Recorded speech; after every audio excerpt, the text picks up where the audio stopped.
এইদিকে রিতার ভাই তুহিন রিতাকে পড়াশোনা করানোর জন্য কাজে গিয়েছিল। আজ তুহিন অনেক টাকা ইনকাম করে বাড়িতে ফিরে এসেছে। এসেই তুহিন রিতাকে ডেকে বলল, বোন, এসে দেখে যা, তোর জন্য কত কিছু নিয়ে এসেছি। তুহিন অনেক ডাকাডাকি করার পরও রিতা কোনো সাড়া দেয় না।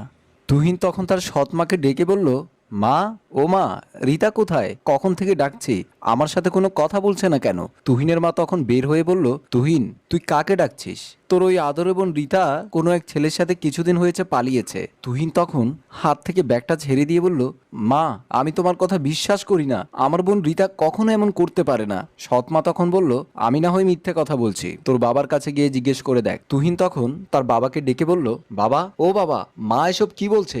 রিতা নাকি বাড়ি থেকে কোনো ছেলের সাথে পালিয়ে গেছে। তুহিনের বাবা তখন কাঁদতে কাঁদতে তুহিনকে জড়িয়ে ধরে বলে, হ্যাঁ বাবা, তোর মা ঠিক কথাই বলেছে। তোর বোন রিতা আজ 2 দিন হয়েছে কার সাথে যেন পালিয়ে গেছে। তুহিন তখন বলল, তোমরা আমাকে মিথ্যে বলছো, সত্যি করে বলো, আমার বোনের সাথে তোমরা কি করেছো? তুহিনের কথায় তার বাবা মা কেউ কানে নিচ্ছে না। তুহিনের বাবা মা দুজনের এক কথা, রিতা বাড়ি থেকে পালিয়েছে। তুহিন তখন মনে মনে ভাবে, এদের সাথে এভাবে কথা বললে হবে না, কারণ তুহিন তার বাবা মাকে চেনে।